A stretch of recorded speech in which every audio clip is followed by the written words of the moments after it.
Hello बच्चों, कैसे हो सभी। हम पढ़ रहे हैं class 10th math Hindi medium. अपनी एक्सरसाइज 5 चल रही है समांतर श्रेणी। तो समांतर श्रेणी की हमने 5.3 प्रश्नावली का एक टाइप का जो है वो हमने पिछले वीडियो में कर लिया था।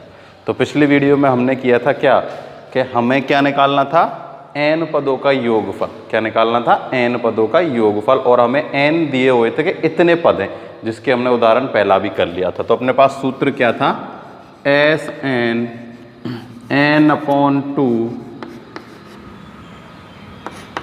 Plus 2a plus n minus 1 into में d। ये था। ये हम सूत्र कब लगाते हैं, जब हमें n का मान दिया गया हो, है ना। जैसे हमने उदाहरण किए थे ना कि 20 पदों का योगफल निकालिए, 30 पदों का योगफल निकालिए या 15 पदों का योगफल निकालिए। एक तो है इस तरह के क्वेश्चन। अब दूसरा हमारे पास आएगा कि हमें ये नहीं दिया जाएगा कि इस जो ये हमें एक क्या दी जाएगी, समांतर श्रेणी दे दी जाएगी और उसमें हमें ये नहीं बताया जाएगा कि इसमें कितने पद हैं। पहला पद और लास्ट पद दे दिया जाएगा। कौन सा दे दिया जाएगा, लास्ट पद। तो देखो लास्ट पद से हम क्या निकाल सकते हैं, इसमें हमें अंतिम पद नहीं दिया होता था, केवल ये निकाल देते थे, एक श्रेणी दे दी जाती थी कि 20वां पद ज्ञात कीजिए। अब जो अपने पास आएगा ना, उसमें पहला और अंतिम पद जो है वो दिया हुआ होगा और हमसे बोला जाएगा कि इसमें जितने पद हैं उनका क्या निकालना है, योगफल निकालना है। तो देखो उसका फॉर्मूला जो होगा ना, उसका फॉर्मूला होगा एस एन n बटे 2 a प्लस में n। ठीक है, लेकिन ये जो n है इसका मान अपने पास नहीं है। तो इसका मान हम n किस फॉर्मूले से निकालेंगे, जो पहले अपन ने पढ़ा था ना, a n अंतिम पद से हम निकाल लेते थे ना n का मान, ऐसे ही निकालेंगे कि a plus n minus 1 into D. इस वाले फॉर्मूले से हम n का मान निकाल के यहाँ n का मान रख देंगे। a प्रथम पद है और l क्या है, अंतिम पद है। कौन सा है, अंतिम पद। तो देखो इससे उदाहरण तो हमने कर लिए थे, इस फॉर्मूले से जो है ना, पहले के जो 3 उदाहरण थे वो हमने कर लिए थे। अब जो दूसरा है, अगला उदाहरण है, वो इस फॉर्मूले पे बेस्ड है। तो अब हम उसके भी उदाहरण, इसके इस सूत्र से संबंधित जो भी उदाहरण है वो मैं कराता हूं। देखो अपने पास उदाहरण नंबर 4 है, निम्नलिखित का योगफल ज्ञात कीजिए। इसमें पहला क्वेश्चन है,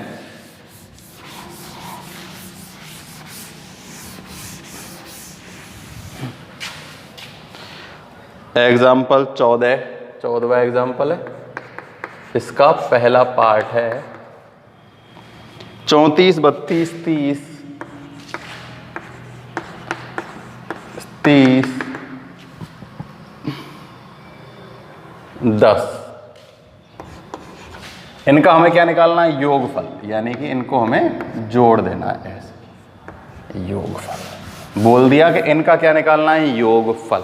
तो देखो अपने पास प्रथम पद है, अंतिम पद है। ये अंतिम पद कितना है, 10। लेकिन अपने पास n का मान नहीं है। किसका मान नहीं है, n का।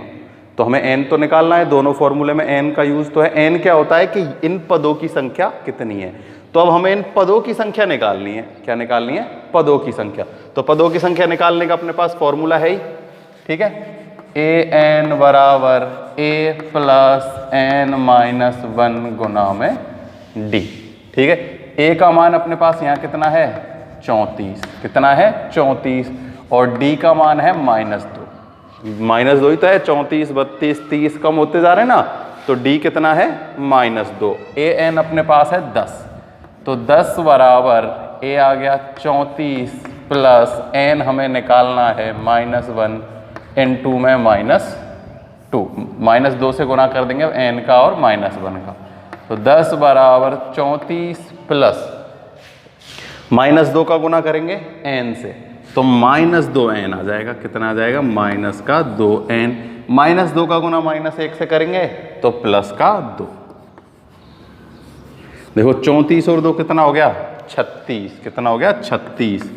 तो 10 बराबर 36 -2n। ठीक है, अब देखो 36 को मैं इधर ले लेता हूं तो माइनस का आ जाएगा। 10 - 36 बराबर -2n। अब देखो 10 में से 36 माइनस करेंगे तो आएगा माइनस के 26 और यहाँ है माइनस के 2n। एक n से एक n कट गया। अब n का मान निकालेंगे तो 2 का भाग इसमें दे देंगे हम। n बराबर 26 बटे में 2 कितना आ गया? 13 आ गया। क्या आ गया? 13। अब हमें क्या करना है? इन पदों का योगफल निकालना है। कितने पद हैं? 34 से लेकर 10 तक में कुल कितने पद हैं? 13 पद हैं। कितने पद हैं? 13। तो देखो जब अंतिम पद दिया हो तो हम उस फॉर्मूले को लगाएंगे। दोनों फॉर्मूले से कर सकते हो। देखो अभी मैंने आपको एक फॉर्मूला लिखाया था n बटे 2 a प्लस में l, यही लिखाया था।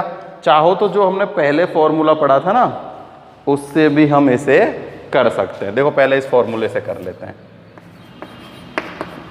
13 बटे में 2, a है अपने पास 34 और d है अपने पास 10। कितना आ गया? 10। ठीक है ना? 34 और 10 कितना होता है? 44। देखो 13 बटे में 2 और ये कितना हो गया? 44। 2 से इसको काट देते हैं, कितना आ जाएगा? 22। तो SN बराबर आएगा 13 गुना में 22। तो 22 दून 44, 22 तिया 66, हासिल लगी 6, 22 एकम 22 और 6 28। इनका योग कितना आ जाएगा? इनका योग आ जाएगा अपने पास 286। कितना आ गया? 286 इस सूत्र से। ठीक है। अब देखो जो हमने पहले पढ़ा था ना उस सूत्र से भी हम इसको कर सकते हैं। पर देखो ये जो सूत्र है ना, जब अंतिम पद दिया होता है तो आसान है। n बटे 2 a प्लस l, वो अपने पास थोड़ा बड़ा सूत्र है। क्या है वो अपने पास? n बटे में 2 2a plus n minus 1 into में d। ठीक है। इस सूत्र से करके देख लेते हैं। देखो ये तो है 13 बटे 2,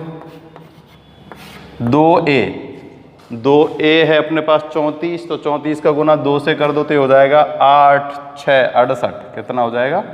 68। प्लस n है अपने पास 13, 13 में से 1 माइनस गया तो कितना आ जाएगा? 12। 12 का गुना माइनस 2 से करेंगे तो कितना आ जाएगा? माइनस के 24। तो ये हो जाएगा माइनस के 24। तो 13 बटे 2 गुना 68 में से देखो 4 गए। ठीक है। तो कितने बच गए? 64। 64 में से 20 गए तो कितने? 44 और बराबर आ गया। देखो वही 22 गुना 13, 22 गुना 13 कितना आ गया? 286। दोनों सूत्र से हो जाएगा जब हमारे पास n का मान निकल जाएगा। पर जब अंतिम पद होता है ना तो इसी फॉर्मूले से करना आसान होता है, क्योंकि ये छोटा सा फॉर्मूला है। इसमें कहीं गलती कर दो कि n बटे 2 a प्लस l, है ना? a है प्रथम पद और l है अंतिम पद। और n का मान हम इसी सूत्र से निकाल लेंगे जब हमें क्या नहीं दिया गई हो? पदों की संख्या नहीं दी गई हो। तो पदों की संख्या निकालने का सूत्र अपने पास है ना? इसी से तो हम क्या निकालते हैं? n वा पद निकाल लेते हैं और इसी से हम पदों की संख्या निकाल लेते हैं। दोनों काम इसी फॉर्मूले से अपने हो जाते हैं। तो n अपने पास निकल के आ गया। चाहो तो इस फॉर्मूले से फिर इनका योगफल निकाल लो, चाहो तो इस फॉर्मूले से इनका योगफल निकाल लो। किसी भी फॉर्मूले से हम इन दोनों का योग कर सकते हैं। तो ये हो गया अपना एग्जाम्पल 14, है ना?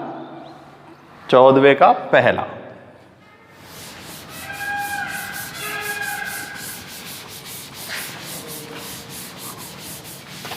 एक अब तुम लोग कमेंट करना छोड़ दिया। अब तुम कोई लोग बताता ही नहीं है कि समझ में आ रही है कि नहीं आ रही, क्या है क्या नहीं है। पहले तो फिर भी लोग बाग ज़्यादा देखते थे, अब तुम लोगों ने कम देखना बंद कर दिया ना।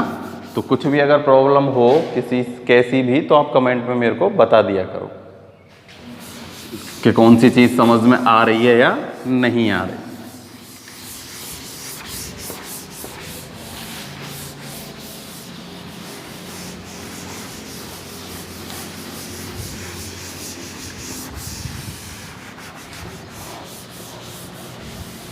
इसका ही सेकंड पार्ट देखो। इसका सेकंड पार्ट है अपने पास -8 -5 प्लस -8 प्लस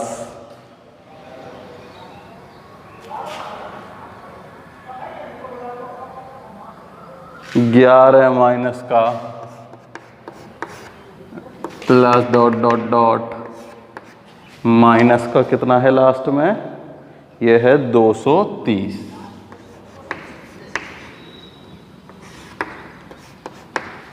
ठीक है, और हमें क्या निकालना है, वही जो पहले निकाल रहे थे ना, ऐसे ही सेम हमें इसमें क्या करना है, जैसे इससे पहले वाला हमने किया था ना, सेम ऐसे ही प्रथम पद है, अंतिम पद है, लेकिन हमारे पास क्या नहीं है, पदों की संख्या नहीं है। तो सबसे पहले हम क्या निकालेंगे, पदों की संख्या।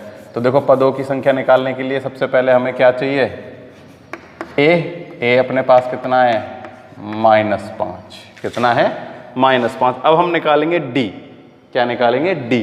तो देखो -8 में से माइनस करेंगे 5। देखो -8 में से जब माइनस करेंगे -5, तो ये क्या हो जाएगा, प्लस हो जाएगा। तो अपने पास बचेगा -3।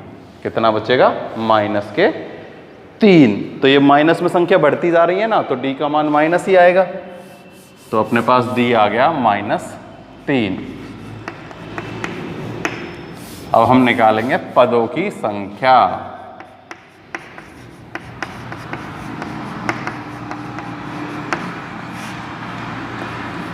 a प्लस n-1 गुना में d। तो a अपने पास है -5 प्लस n हमें निकालना है -1 और d का मान है -3। हल कर लेते हैं।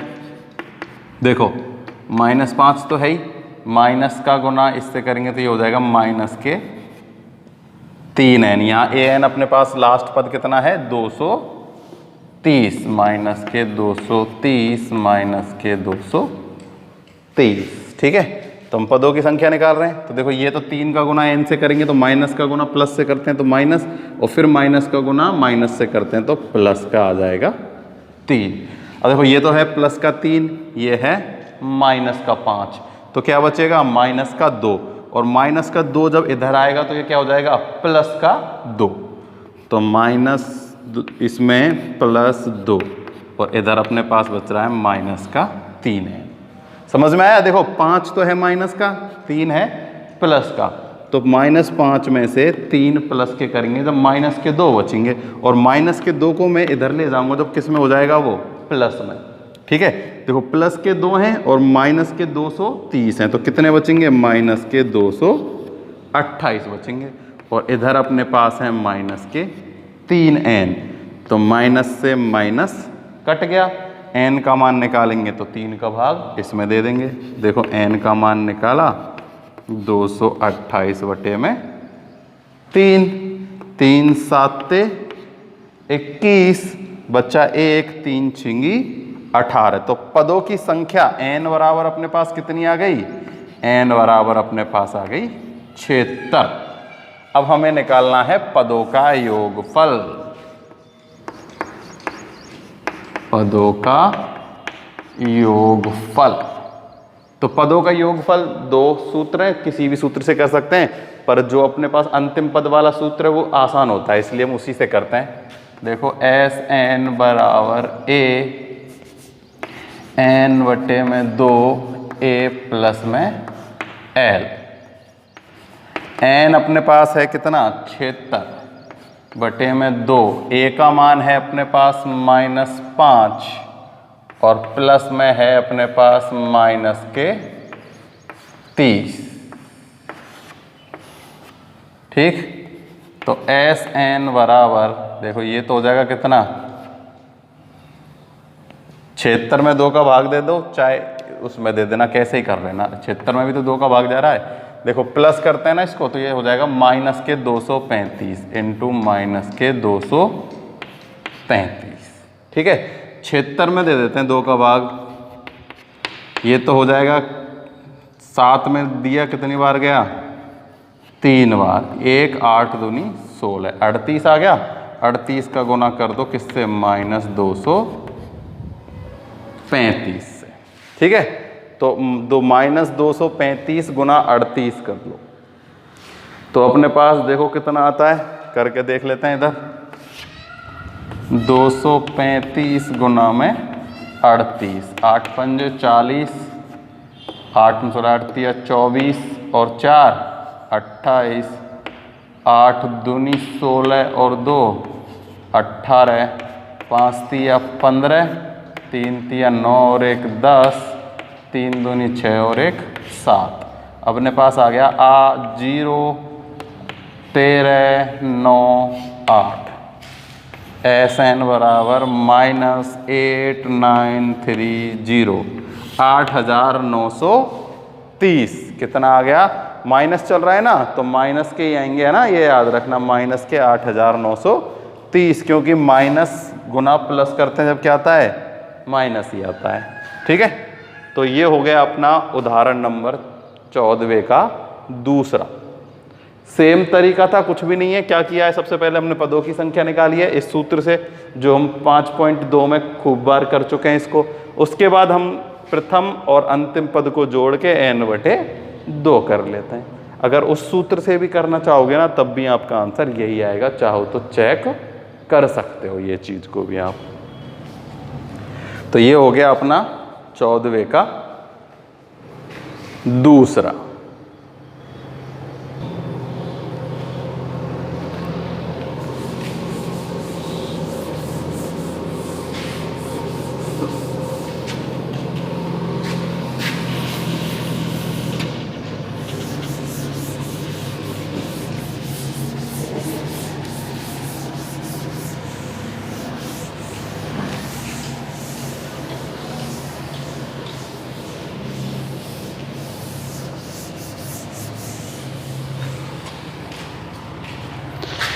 अब है उदाहरण नंबर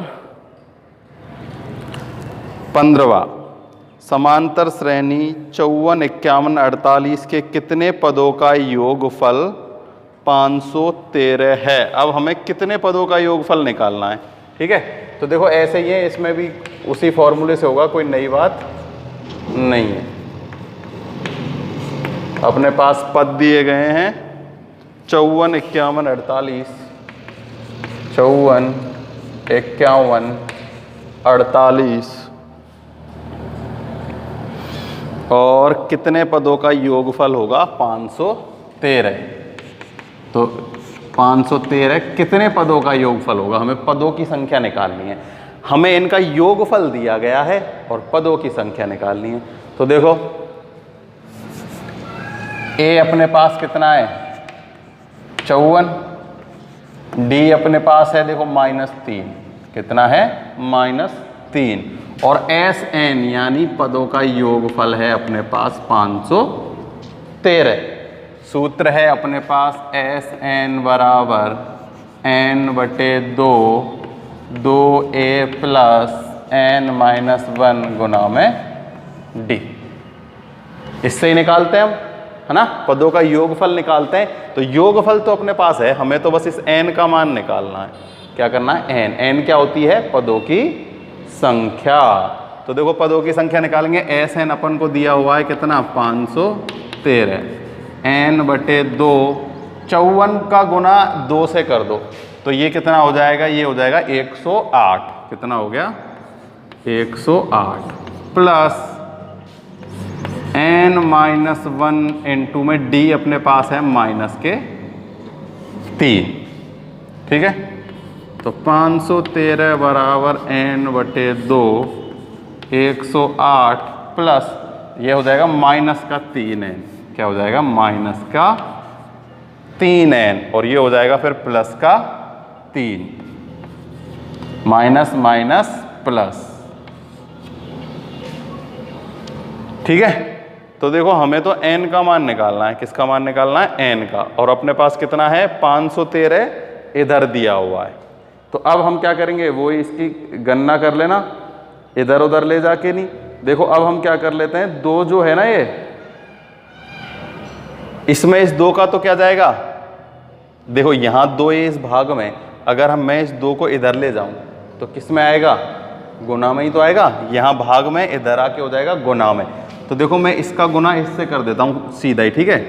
3 दूनी 6, 2 एकम 2 और 5 दूनी 10। कितना आ गया अपने पास? अपने पास आ गया 1026। अब देखो अपने पास यहाँ बच रहा हुआ है n। क्या बचा हुआ है? n। अब ये 3n और 108 कितने हो जाएंगे? 111। 111 और माइनस के 3 है। 8 और 3 भाई ये प्लस में दोनों, 8 और 3 कितने हो गए? 11 और माइनस के 3n। तो अपने पास अब n क्या है? बाहर है। क्या है? बाहर। तो अब n का हम क्या कर देते हैं? अंदर गुना कर देते हैं। भाई ये जो n है इसका हम क्या कर देते हैं? अंदर गुना कर देते हैं ना। तो देखो 1026 बराबर ये तो हो जाएगा कितना? 111n। ये हो जाएगा माइनस के 3n स्क्वायर। अब देखो मैं इसको एक समीकरण बना देता हूँ, ठीक है। इसको भी इधर लेके वो इक्वल टू 0 वाले अपन करते हैं ना ऐसे। तो देखो मैं क्या कर लेता हूँ, ये जो माइनस का है ना इसको तो मैं आगे लिख लेता हूँ, ठीक है। देखो माइनस, क्योंकि n स्क्वायर है तो स्क्वायर वाला नंबर पहले आता है। ये है प्लस में 111n और ये इधर आके क्या हो जाएगा? माइनस के 1026, ठीक है। तो देखो अब मैं इसका, ये पहली संख्या हमेशा प्लस की होनी चाहिए। कैसी होनी चाहिए? प्लस की। ध्यान रखना। अब देखो ये अपने पास है ना क्या बन गई? एक समीकरण, एक इक्वेशन बन गई है ना, बहुपद वाले, है ना। तो देखो अब हम इसका क्या करेंगे? जो अपन करते थे ना गुणनखंड, 9th में आप लोगों ने सीखेंगे गुणनखंड, उससे करेंगे इसका।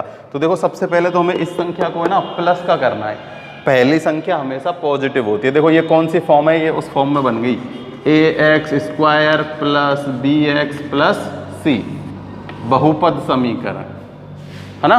तो पहली संख्या हमेशा प्लस की होती है, इसलिए मैं माइनस से गुना कर देता हूँ सब में। ये इक्वल्स टू 0।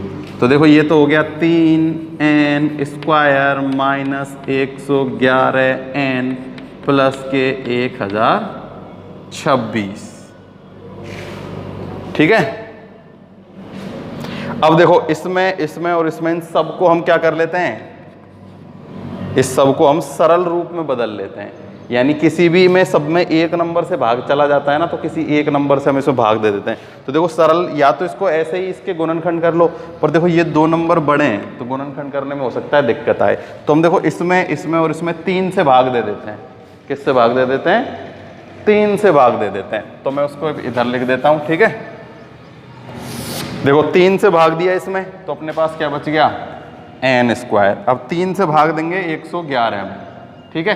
तो 3 तिया 9, बच गया कितना? 2। तो 3 सत्ते 21, 37 n प्लस 3 तिया 9, बचा 1, 3 चौके 12 और 3 दूनी 6। अपने पास कितना आ गया? n स्क्वायर 37n प्लस में 342 बराबर 0।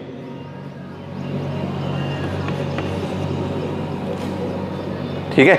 अब हम क्या करेंगे? ये जो 37n है ना इसके गुणनखंड करेंगे। क्या करेंगे? गुणनखंड।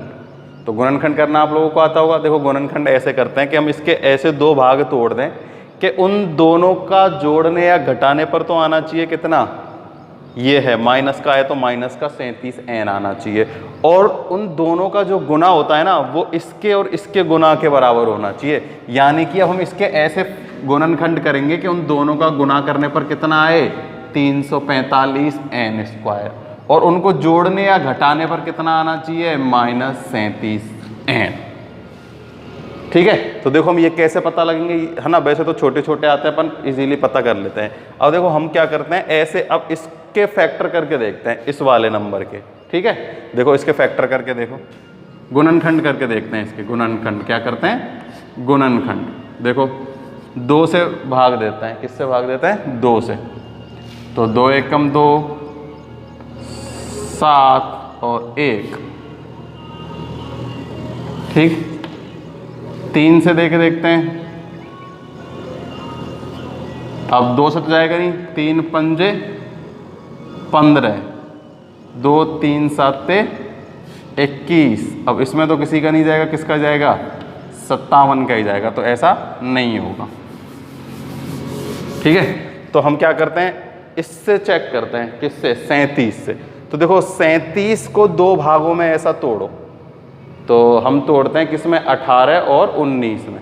ठीक है, देखो 18 और 19 कितने होते हैं? 18 और 19, 8 दूनी 16 और 1 17 और 3 कितने हो गए? 37 हो गया। तो 18 और गुना 19 करके देखते हैं अब कितना होता है। 18 गुना 19, तो 9 8 72, हासिल लगी 7, 9 एकम 9 और 7 16, 8 और 1, तो ये हो गया 2 6 दूनी 12 और 2 14, 342। कितना आ गया? 342। तो इसके फैक्टर हो जाएंगे, देखो क्या होंगे इसके फैक्टर? n स्क्वायर माइनस के 19n माइनस के 18n प्लस 342 बराबर 0। देखो इन दोनों को जोड़ो, 18 और 19 n है, तो 18 और 19 n का जोड़ेंगे तो ये दोनों माइनस माइनस के, तो माइनस का 37n, और इन दोनों का गुना करेंगे तो देखो n का गुना n स्क्वायर, और 18 दोनों माइनस के हैं तो माइनस माइनस क्या हो जाएगा? प्लस। तो इन दोनों का गुना करने पर तो ये आ रहा है, और इन दोनों को जोड़ने पर ये आ रहा है, तो इसके फैक्टर ये हो जाएंगे।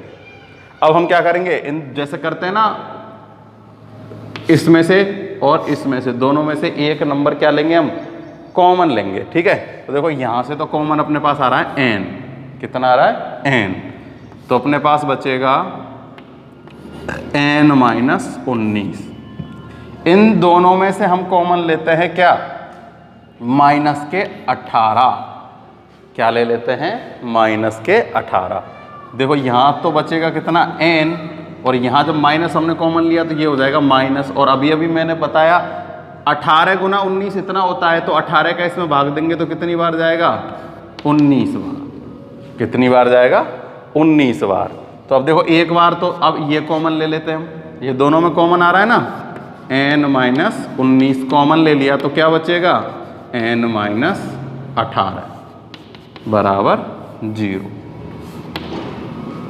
क्या है? बराबर 0। तो देखो अब इस दोनों जीरो को दोनों में रख के देखते हैं, n माइनस 19 बराबर 0, तो n बराबर कितना आ गया? 19। n माइनस 18 बराबर 0, तो n बराबर कितना आ गया? 18। कितना आ गया? 18। तो देखो या तो n का मान होगा 19 या n का मान होगा 18। अब ऐसे कह रहे हो, अब आप ऐसे कहोगे कि सर ऐसे कैसे हो सकता है कि n का मान 19 और या 18 क्यों होगा? देखो 19 और 18 कैसे हो सकता है? क्योंकि देखो हो सकता है ये जो बीच चलेंगे ना तो एक जीरो होगी, क्या होगी? जीरो। तो जीरो को जोड़ दो या घटा दो, कोई फर्क नहीं पड़ता। देखो 18 में तो जीरो नहीं है, जब भी इनका योगफल कितना है? 513। अगर उसमें हम जीरो और कर दें तो कितनी हो जाएगी? 19। भाई जीरो से कोई फर्क थोड़ी पड़ता है। ये कहाँ तक, अगर 19 पद हैं तो ये कहाँ तक आ जाएगी? लास्ट तक, जीरो तक आ जाएगी। तो अपने पास n का मान जो है ना वो क्या आ गया? n का मान आ गया या तो है 19 या है 18। यहाँ 19वां पद शून्य है, अतः 18 पदों का योगफल एवं 19 पदों का योगफल बराबर है। क्या है? बराबर। जो 19वां पद है ना वो कौन सा है? 0 है। चाहो तो तुम लिख सकते हो 19वां पद 0 होगा, अतः 18 एवं 19 पदों का योगफल कितना होगा? 513 होगा। 18 का योगफल भी 513 होगा और 19 का भी कितना होगा? 513। तो ये हो गया अपना उदाहरण नंबर 15वां। ठीक है, अच्छा उदाहरण है। ऐसे अभी और क्वेश्चन भी हमारे पास आएंगे जिनमें हमें क्या करना होगा? ये गुणनखंड करना होगा ना, जो ये अपन ने गुणनखंड किया है ना यहाँ से। तो ये गुणनखंड आप लोगों को 9th में सीख गए होंगे। नहीं, वैसे अपन जब तीसरी एक्सरसाइज पढ़ेंगे ना वो गुणनखंड की है, तो उसमें हम और अच्छे से इसको गुणनखंड के बारे में सीख लेंगे। तो ये हो गया अपना उदाहरण नंबर 15वां। आज के लिए केवल इतना ही है। आगे के आप क्वेश्चन करके देखना, हो जाते हैं तो अच्छी बात है, नहीं तो हम उनको तो कराएंगे ही। आप लोग कर लोगे तो और भी ज़्यादा बढ़िया होगा। तो आज के लिए केवल इतना ही। कोई भी चीज़ समझ में नहीं आए तो मेरे को बता दिया करो, ठीक है।